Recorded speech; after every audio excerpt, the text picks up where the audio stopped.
calls himself the IT guy from New Hampshire, and he's also the chair of the Network Literacy COP.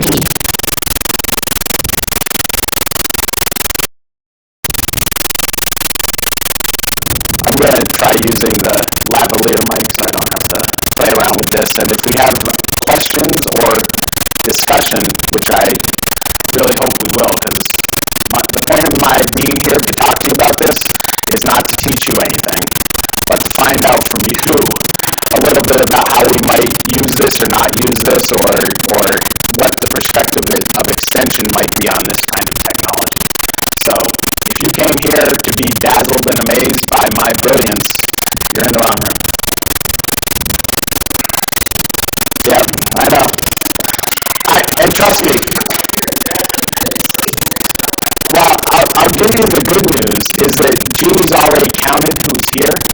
So if you leave now, I still get credit.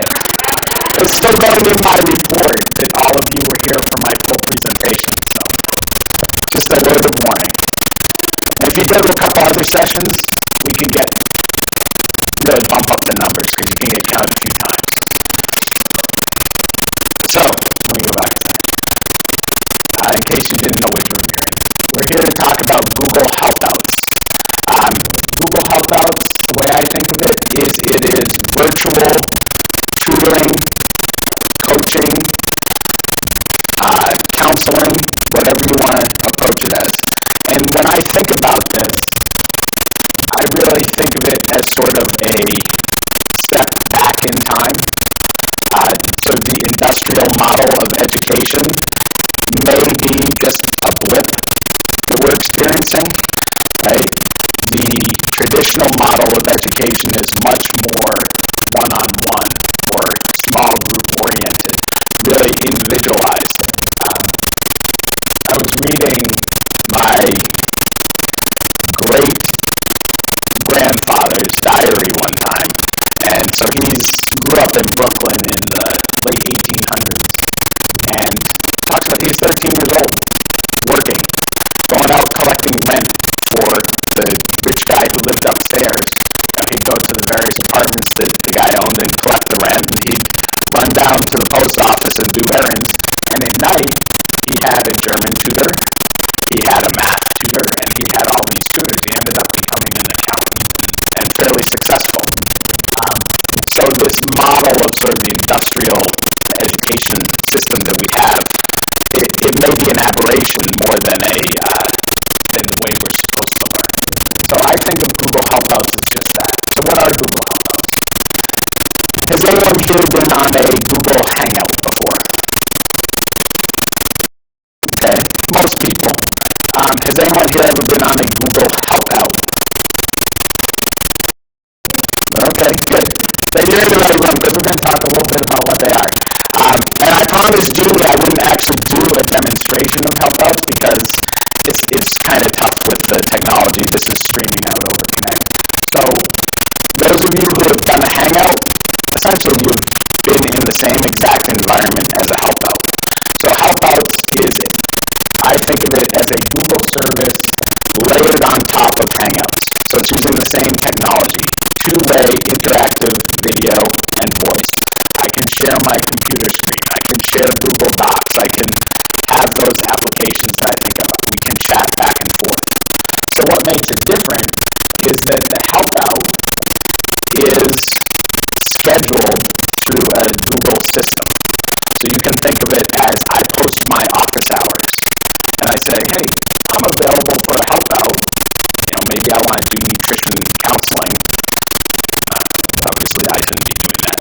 But maybe I want to do nutrition counseling. Maybe I want to take nutrition counseling.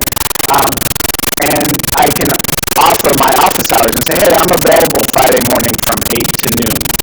And then other people who want to learn about nutrition counseling can go in and say, oh, I'd like to schedule a Helpout with Steve from 8 to 8:30 on Friday morning.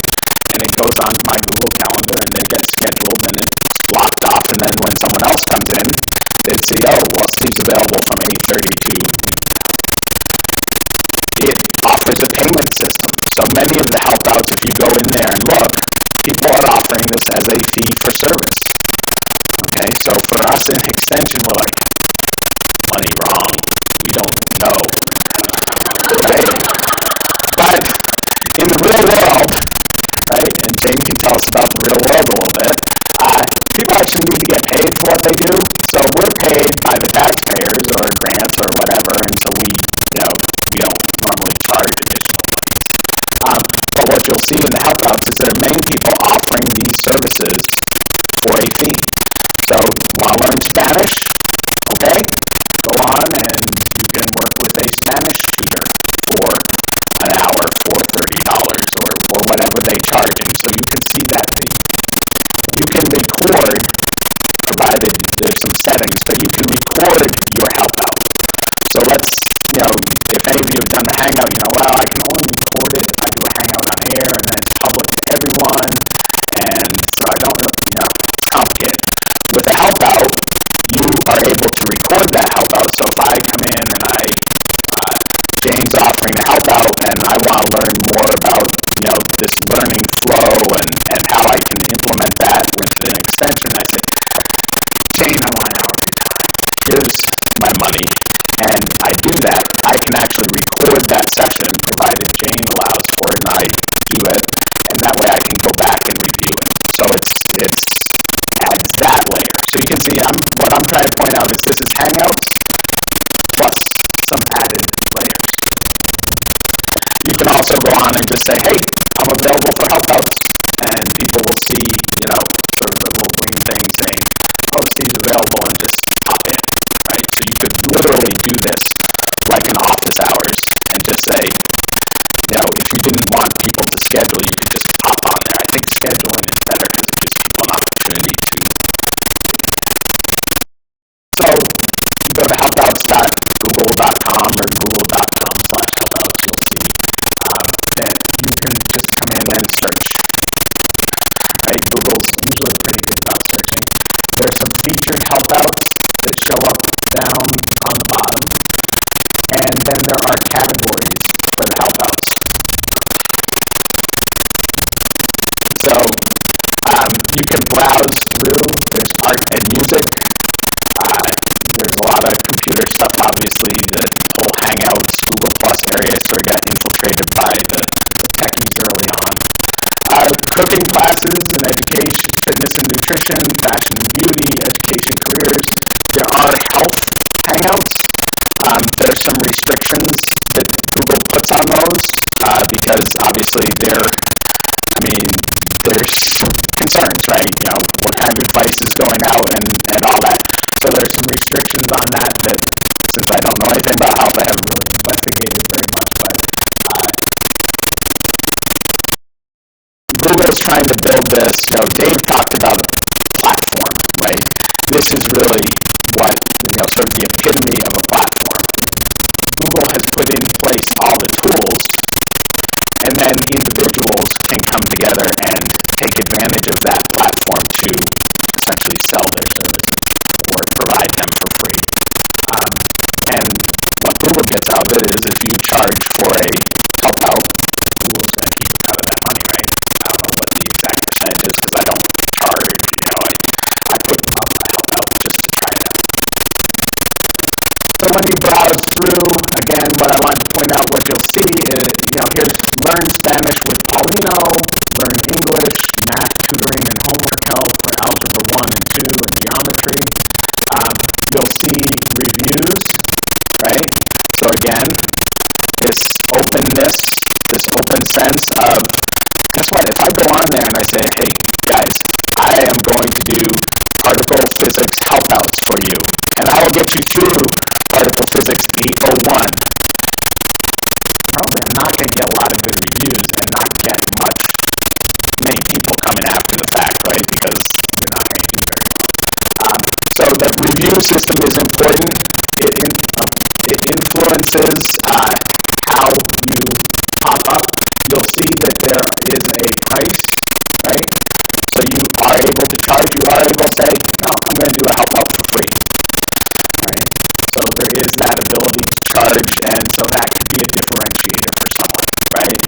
Maybe you start out, we're going to do it for free just to sort of seed how it works. And then, you know what, we actually have a lot of people, if the demand is higher than my supply of time, I need to start charging, and so it's a true marketplace that you can change. I will tell you that Google reviews all of these listings. When I did, so I set up a help out, just really to try it, because I just wanted to go through the process and see what it was all about. I thought it was kind of a cool idea. They review your submission, so you submit, I want to do a help out, they'll review that. They ask you to make changes to your description. They ask you to record a video, like an introductory video that's 30 seconds, I think, so to just say what you're going to talk about. And then they actually do a hangout with you to look at your sound, your lighting, your camera, make sure that you're who you say you are, talk to you about, you might want to adjust your camera a little bit because we're seeing all sorts of crap in your room, whatever happens to be. Not that that happened to me, but I can imagine it happened to some of you. We have a roll top. My wife has a roll top desk, so as long as I remember to close that, I'm usually pretty good, but sometimes I forget, you see. So, that's Helpouts in a nutshell, alright? What I would like is to do is have a conversation if we can. There are a lot of people here, there's some people probably out there in Adobe Connect land. What I want you to think about is there a role for a tool like this within Extension? To what degree does this represent competition to Extension? Right? So if we think that our domain has been this providing education and information to individuals over a period of time, and now a system like this kind of democratizes that. We don't have that advantage of, well, we're coming from the university, we have this and that. Now anyone can essentially go on based on their own skills and expertise, and their relevance or their level of respect is coming from reviews of people. So they're not saying necessarily, I work for the University of New Hampshire Cooperative Extension, therefore the information I have is worthwhile. They're saying 20 other people talk to me and they think my information is worthwhile. So it's changing that landscape of what gives someone authority or that respect. Just a couple things. I think of right away, for some reason, I'm an extension area. Oh, I got plant disease. Well, what if your master gardeners or your plant health specialist, whatever, has Helpouts, and someone comes on and they bring their plant and they show them their plant and they provide a diagnosis? Okay. Maybe you can even charge for that, right? I mean, we charge when someone submits a plant tissue sample and it has to be diagnosed. So maybe there's an area there. Or maybe it's a free service. It's a master gardener office hours on Wednesday nights from 6 to 9. You have a question for a master gardener, and it can be hard to type out your question sometimes. Why don't you type out a question and then you ask someone and they're like, well, what do you mean by that? And they type out the answer and then they say, well, did you mean this or that? Sometimes actually talking to people as much as I hate to admit it, sometimes actually talking to the person, you can solve problems quicker. So, what are your ideas? What are your thoughts?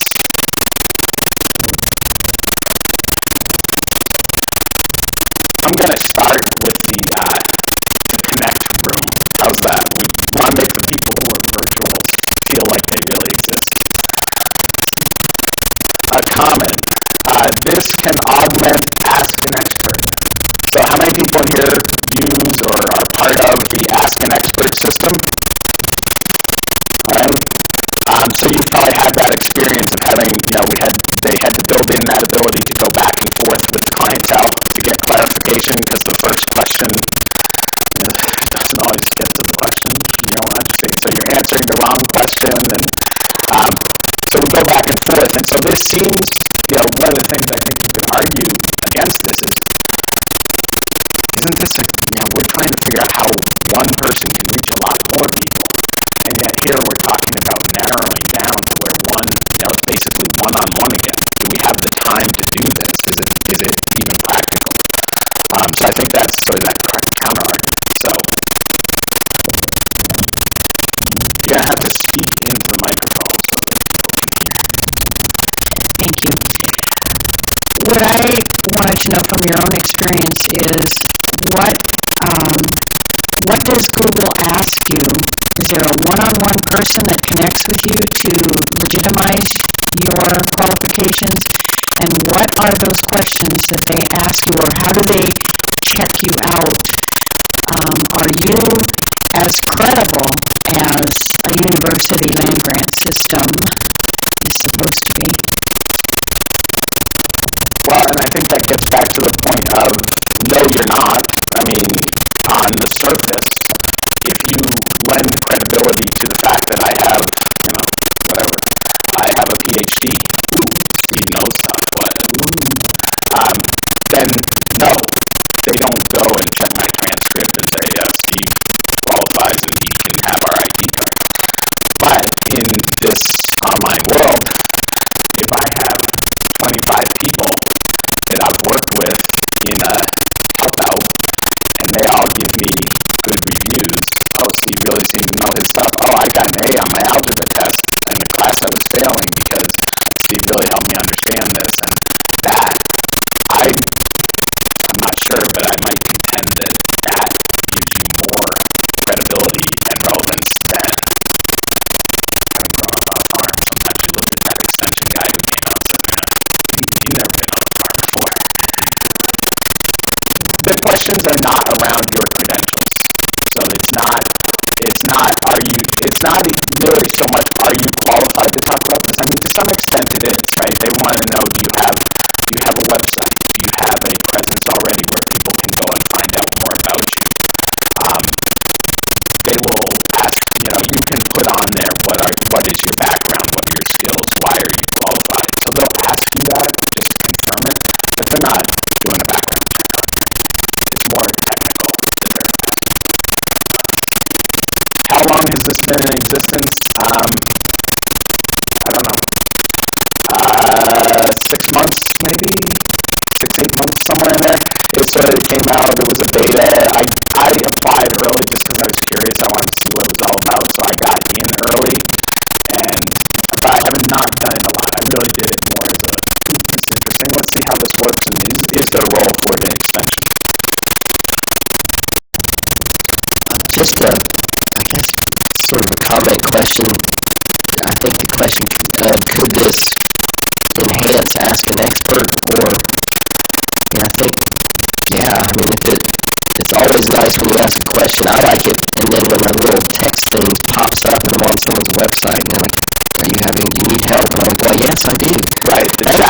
This is very nice. I really enjoy that feature, so I can see that this would be helpful, but it's all a matter of how would this be integrated into.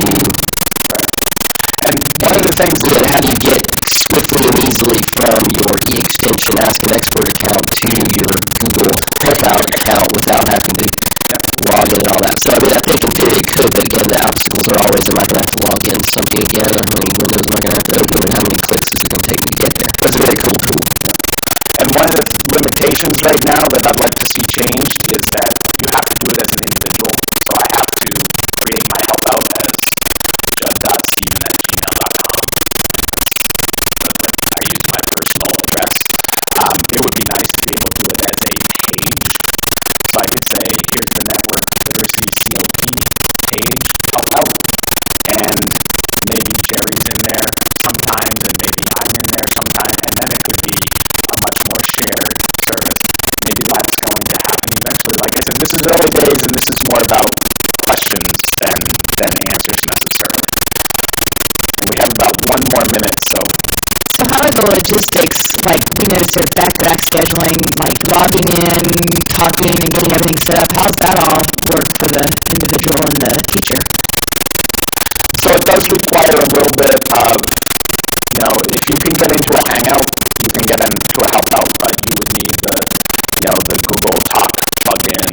Same thing that you need for Hangout. You need, for the individual, they need sort of the camera and the microphone. camera, that I don't really need one. I was just talking to them about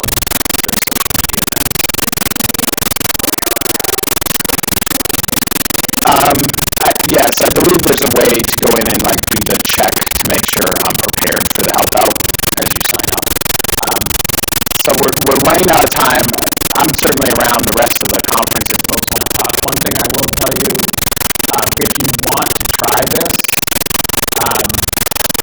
they gave me a referral code, so I think I get something back for this. Like, if you do a help out and you get $25 credit for your first help out, I think I get a $25 credit for a help out as well. In full disclosure, I probably will never use it, but I might just play with it. So don't feel you need to use this or whatever. If you wanted to try out a help out, this might make it a little bit easier for you because it's, so that $25. Now, again, it's a Google service, so you probably need to have Google checkout to use the help out to get this paid. And so it's, sometimes I think about this stuff and I say, well, maybe Ben's going to come up with an idea where, this sounds good, but for Ask an Expert, would rather just link it into a Hangout, or some other video. I mean, this is not the only service like this out there. Maybe there's another way. If we just said, this is good for Ask an Expert, but nothing else, maybe there's a way to do it independently.